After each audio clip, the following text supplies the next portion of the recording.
இங்க இருக்கிற நிறைய பேரு நடுங்கி போய்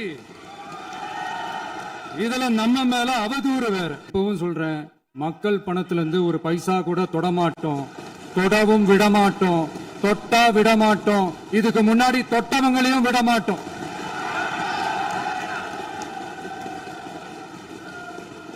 ஒவ்வொரு ஊழலா வெளியில வரும் போலே, ஒவ்வொரு வேஷமா கலைஞ்சிரும் போலே,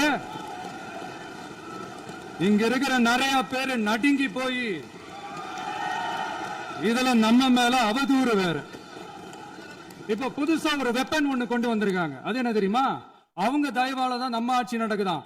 மக்கள் தயவால இந்த ஆட்சி நடந்துகிட்டு இருக்கு. மனசாட்சி உள்ள சக்திகளோட ஆதரவால இந்த ஆட்சி நடந்துகிட்டு இருக்கு. நாங்க தான் அனுப்பி வச்சோம் அப்படின்றாங்களே. அனுப்பி வச்சவங்களுக்கு மினிஸ்ட்ரியில இடம் கொடுத்தா ஏன் கதறீங்க? ஏன் இவ்வளவு கோவம்? ஏன் இவ்வளவு கதறல்? இதுல இன்னொரு முக்கியமான விஷயம், மார்க்சிஸ்ட் கம்யூனிஸ்ட் கட்சி நமக்கு ஆதரவு கொடுத்தது சுயேட்சையா எடுத்த முடிவுன்னு சொல்றாங்க. அதே மாதிரி இந்திய கம்யூனிஸ்ட் கட்சி நமக்கு ஆதரவு கொடுத்தது சுயேட்சையா எடுத்த முடிவுன்னு சொல்றாங்க. இதுல எங்க இருந்து நாங்க தான் அனுப்பி வச்சோம்னா புரியலையே. மக்களுக்கு நல்லா புரியும், எல்லாத்தையும் தெளிவா பார்த்துக்கிட்டு இருக்கிறாங்க.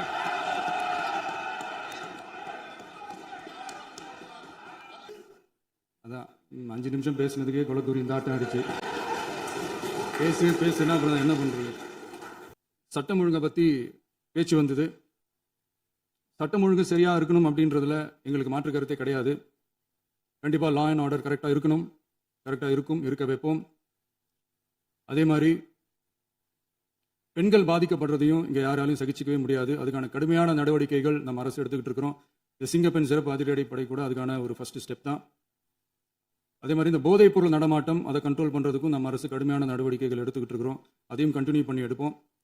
மாண்புமிகு பேரவைத் தலைவர் அவர்களே, இப்போ நான் சொன்ன இந்த பிரச்சனைகள்லாம் 2026 போன மாதம் மே மாதம் 10ஆம் தேதி புதுசாக வந்துடல. இதெல்லாம் பல வருஷமா இருக்கிற பிரச்சனைகள் தான், பல வருஷமா கண்டுக்காம விட்ட பிரச்சனைகள் தான். இன்னைக்கு எதிர்கட்சிக்காரங்க அதை பற்றி கேட்கும் போது எனக்கு அது அக்கறையா தெரியல, அவதூறு அரசியலாக தான் தெரியுது, பழி போடுற அரசியலாக தான் தெரியுது. இப்படி அவதூறு பழி போடுறவங்களை பார்த்து ஒன்று தான் கேட்கணும்னு தோணுது. அந்த 9-10 மாசமா நம்ம ஸ்டேட்ல சட்டம் ஒழுங்கு டிஜிபியே இல்லை. சட்டம் ஒழுங்கு டிஜிபியை போடுங்கன்னு சொல்லி எல்லாம் ஓஞ்சு போயிட்டோம். போன ஆட்சியில் நடந்ததுக்கெல்லாம் இப்பதான் விடையே கண்டுபிடிக்கிறோம். நம்ம ஆட்சியில் இந்த போதைப் பொருள் நடமாட்டம்லாம் தாறுமாறா அப்படியே பரவி கொட்டி கிடக்குது. இதெல்லாம் இனிஷியல் ஸ்டேஜ்லயே யார் கண்ட்ரோல் பண்ணியிருக்கணும்? போலீஸ் டிபார்ட்மெண்ட் அப்போ யார் கையில் இருந்தது? இத்தனை கேள்வி நம்மளை பார்த்து கேட்கறாங்களே, ஒரே ஒரு கேள்வி தான் நான் கேட்கணும்னு தோணுது. போலீஸ் டிபார்ட்மெண்ட்டை கையில் வச்சுக்கிட்டே பிகினிங்லேயே இனிஷியல் ஸ்டேஜ்லேயே இந்த போதைப் பொருள் நடமாட்டத்தை ஏன் கண்ட்ரோல் பண்ணல? மனசாட்சி உள்ளவங்க இந்த பிரச்சனையெல்லாம் ஏன் நடக்குதுன்றது அவங்களுக்கே நல்லா தெரியும். இன்னைக்கு சட்டம் ஒழுங்கை பற்றி கேள்வி கேட்கக்கூடாது அப்படின்னா தாராளமாக கேட்கலாம். இது ஜனநாயக அரசு, மன்னராட்சியெல்லாம் கிடையாது, மனசாட்சி உள்ள மக்களாட்சி. அதனால கேள்வி கேட்கலாம், எல்லாருக்கும் எல்லா உரிமையும் உண்டு. விமர்சனம் செய்யலாம், எல்லாருக்கும் எல்லா உரிமையும் உண்டு. ஆனால் நம்ம ஆட்சியில் என்ன நடவடிக்கைகள் எடுத்திருக்கோன்றது தெரிஞ்சுக்கிட்டு அதுக்கேற்ற மாதிரி ஒரு நடுநிலையாக பேசுனீங்கன்னா கொஞ்சம் நல்லா இருக்கும். சட்டம் ஒழுங்கை பற்றி யாருக்கு என்ன யோசனை இருந்தாலும், மக்கள் நலனுக்காக யாருக்கு என்ன யோசனை இருந்தாலும் அதை தாராளமாக சொல்லலாம். நம்ம அரசு அது காது கொடுத்து கேட்கும். ஆனால் நம்ம அரசினுடைய நிர்வாகத்திறன் அதை பற்றி பேசுறவங்களுக்கு இந்த ஊரடிச்சு உலையில போட்டு ஊழல் மேல ஊழலா செஞ்சுக்கிட்டு அதுலேருந்து தப்பிக்கிறதுக்கு பேர் தான் நிர்வாகத்திறன் அப்படின்னு சொன்னா, அப்படிப்பட்ட ஒரு ஊழல் செய்யற நிர்வாகத்திறனை நம்ம அரசு ஒரு நாளும் செய்யாது. பொட்டி பெட்டியா பணத்தை வச்சுக்கிட்டு, பெட்டியை வச்சு எல்லாம் செஞ்சுக்கிட்டு, போதைப் பொருள் பாதுகாவல் கழக மாடல் அரசாங்கம் செஞ்ச ஒவ்வொரு ஊழலா வெளியில வந்துகிட்டு இருக்கு. டாஸ்மாக்ல அது என்னப்பா அது பேரு, பார்ட்டி ஃபண்ட் கட்சி நிதி அப்படின்ற பேர்ல அடிச்ச கொள்ளையெல்லாம் ஒண்ணா இப்போ கவர்மெண்டோட கஜானாவுக்குள்ள கொண்டு சேர்த்துக்கிட்டே இருக்கிறோம். மாண்புமிகு முதல் இந்த சமூக நீதி அரசுன்னு சொல்றவங்களை பார்த்து கேட்கிறேன், நம்ம பட்டியலின சகோதரர்களுக்கு எத்தனை அமைச்சர் பதவி கொடுத்தீங்கன்னு கொஞ்சம் சொல்ல முடியுமா? ஆனா நம்மளுடைய அரசுல 8 அமைச்சர் பதவிகள் யாருக்கு? நம்ம பட்டியலின சகோதரர்களுக்கு.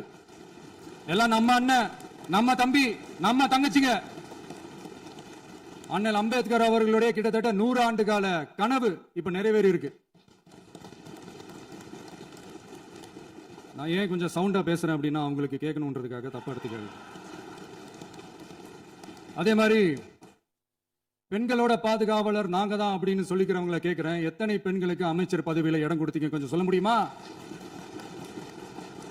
எங்க அரசுல 4 சகோதரிகளுக்கு அமைச்சர் பதவி கொடுத்திருக்கிறோம்.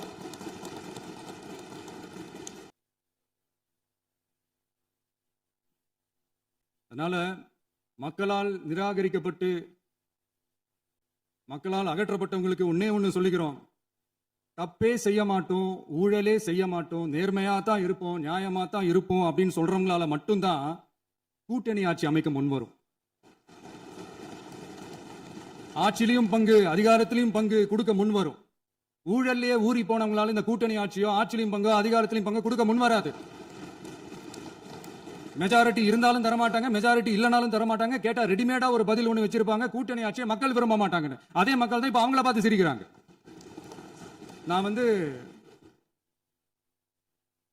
பதவி ஏத்த அன்னைக்கு கொஞ்சம் டைம் அவகாசம் கேட்டேன்.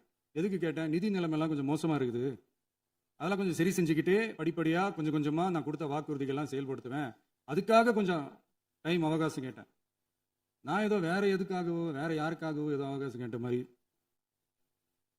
அடுத்து இங்க சபையில இல்லாதவங்களை பத்தி பேச வேண்டாம்னு நினைக்கிறேன். இங்க நம்மளை பத்தி அவதூறு பரப்புறதோட மட்டும் இல்லாம இப்ப நம்ம மக்கள் மேலேயும் அவதூறு பரப்ப ஆரம்பிச்சிட்டாங்க. மக்கள் நமக்கு ஓட்டு போட்டது தப்பான், குடும்பமா நமக்கு ஆதரிச்சது தப்பான். இது இப்ப இல்ல, நான் சொல்றது எம்ஜிஆர் அவர்கள் காலத்திலிருந்தே. அப்பவே அவர் ஜெயிச்சப்போ அதே மக்களை தப்பா பேசுறது. மக்கள் என்ன பண்ணிட்டாங்க, எம்ஜிஆர் என்ன பண்ணிட்டாரு, எம்ஜிஆர் என்ன இது பண்ணிட்டாரு.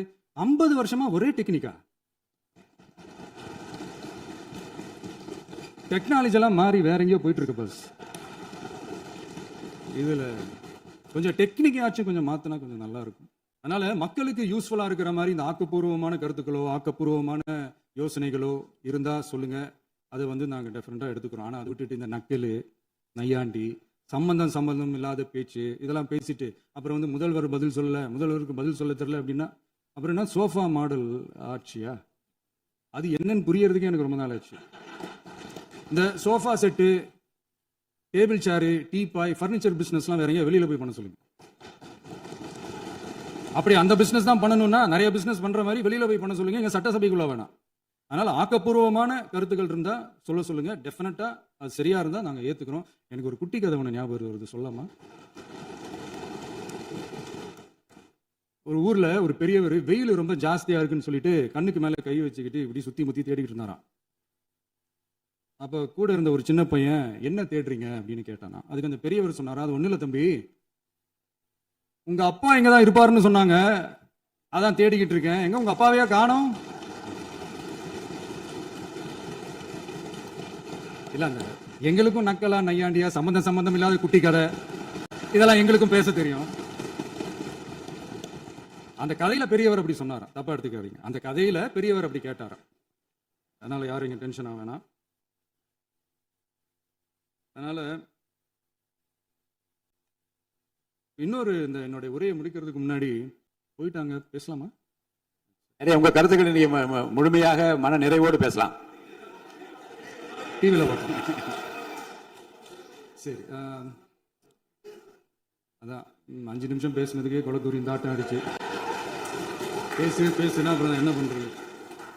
கடைசியா நான் இந்த உரையை முடிக்கிறதுக்கு முன்னாடி ஒரு முக்கியமான ஒரு விஷயம் பத்தி சொல்லணும். ஆளுநர் உரை அன்னைக்கு இந்த தமிழ் தாய் வாழ்த்துக்கு அப்புறம் தேசிய கீதம் பாடினது தப்பு, தேசிய கீதம் 2 முறை பாடினது தப்பு, அப்படி ஒரு நிகழ்வு இதுக்கு முன்னாடி இந்த சட்டசபையில நடந்ததே கிடையாது, அந்த மரபையே மாத்திட்டீங்க, இப்படி ஒரு பெரிய ஒரு போர் மாதிரி எதிர்கட்சியை சார்ந்தவங்கலாம் சொன்னாங்க இல்லையா. அந்த மாநில உரிமை போராளிகளை, அந்த மரபு காக்கிற உரிமை போராளிகளை ஒரே ஒரு கேள்விதான் கேட்கணும். 2021 ஆகஸ்ட் 2 ஞாபகம் இருக்கா? Centenary celebration of Tamil Nadu legislature. அந்த ஃபங்க்ஷன்ல நம்ம முன்னாள் முதலமைச்சர் கருணாநிதி அவர்களோட கலைஞர் அவர்களுடைய கலைஞர் அவர்களுடைய புகைப்படத்தை மாண்புமிகு குடியரசுத் தலைவர் திறந்து வைக்கிற ஒரு ஃபங்க்ஷன். அந்த ஃபங்க்ஷன்ல national anthem followed by Tamil தாய் வாழ்த்து அப்படின்னு அறிவிச்சது ஞாபகம் இருக்கா?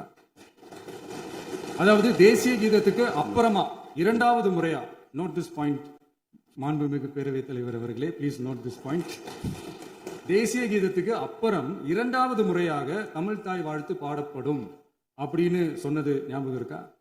அதுவும் முத்தமிழ் அறிஞர் அப்படின்னு சொல்ற நம்ம கலைஞர் அவர்களுடைய அந்த புகைப்படம் வெளியிட்டு விழாவில் அவர் இருந்த இதே சபையில தமிழை இரண்டாவது இடத்துக்கு தள்ளினது யாருன்னு ஞாபகம் இருக்கா?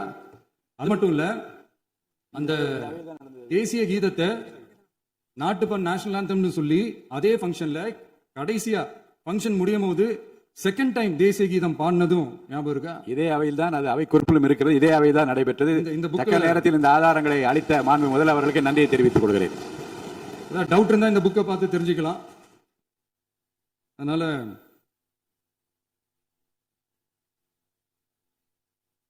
இதெல்லாம் கேட்டா என்ன சொல்லுவாங்கன்னா, அது ஜனாதிபதி கலந்துகிட்ட ஃபங்க்ஷன், அதெல்லாம் அப்படிதான், அதெல்லாம் கண்டுக்க கூடாது அப்படின்னு சொல்லுவாங்க. இதே மாதிரி தான் பேசுறது ஒன்று, செய்யறது ஒன்று, செய்யறது ஒன்று, பேசுறது ஒன்று. இதெல்லாம் மக்கள் பார்த்துக்கிட்டு இருக்காங்க. எலெக்ஷனுக்கு முன்னாடி தான் அப்படி செஞ்சுக்கிட்டு இருந்தாங்க, இப்போ எலெக்ஷனுக்கு அப்புறம் அதே தான் செய்கிறாங்க. இந்த விஜயையும் சாமானியர்களின் உண்மையான சமூக நீதி அரசையும் அவமானப்படுத்துறதுக்கு தான் அவங்களோட அந்த பொலிட்டிக்கல் சீனியாரிட்டி அது பயன்படுத்துது போல. சரி, செய்யட்டும் செய்யட்டும், நல்லா செய்யட்டும். இப்போ ஆனாலும் நம்மளுடைய மாநில உரிமை, மொழி உரிமை, உத்தமபுத்திரர் போல வேஷம் போடுற எதிர்கட்சிக்கு ஒன்றை மட்டும் ஆணித்தரமாக சொல்றோம். உங்களை மாதிரி தமிழ் தமிழ்னு சொல்லிக்கிட்டு, மொழி, பண்பாடு, கலாச்சாரம்னு சொல்லிக்கிட்டு ரெட்டை வேஷம் போடுறவங்க நாங்க கிடையாது. உலகெங்கும் வாழும் என் தமிழ் சொந்தங்களுக்கு நம்முடைய உத்தரவாதம் தமிழ் தான் எங்க உயிர் நாடி அப்படின்றத மறக்க மாட்டோம். இப்பவும் சொல்றோம், மாநில உரிமையில எப்பவும் உறுதியா இருப்போம். அதே சமயத்துல அரசியல் வேற, ஒன்றிய மாநில அரசுகளுக்கு இடையே இருக்கிற நிர்வாக அணுகுமுறை வேற. இதுல நாங்க ரொம்ப தெளிவா இருக்கிறோம். அதனால எங்களுக்கு பாடம் எடுக்கிறதா நினைச்சுக்கிட்டு உங்க வேஷத்தை நீங்களே கொஞ்சம் கொஞ்சமா கலைச்சிக்கிட்டே வரீங்க, மறந்துடாதீங்க. அப்புறம் நேத்து எதிர்கட்சி தலைவர், மாண்புமிகு எதிர்கட்சி தலைவர் பேசும்போது நிறைய பேசினாங்க. அதுல ஒண்ணு மட்டும் அரசு சொல்றதா நினைச்சுக்கிட்டு நம்மளை இன்டைரக்டா ஈவில் அப்படின்ற அந்த வார்த்தையை யூஸ் பண்ணாங்க. எனக்கு ஒன்னே ஒண்ணுதான் சொல்லணும்னு தோணுது, ஈவில்ஸ்னு டெவில்ஸ் பேசக்கூடாது. அவங்க இருந்திருந்தா ஒரு ஆக்ஷன் பண்ணணும்னு எனக்கு தோணுச்சு. எல்லாரும் போயிட்டாங்க. பர்மிஷன் பண்ணலாமா? இப்போ பண்ணலாம், ஒன்றும் தப்பு இல்லை.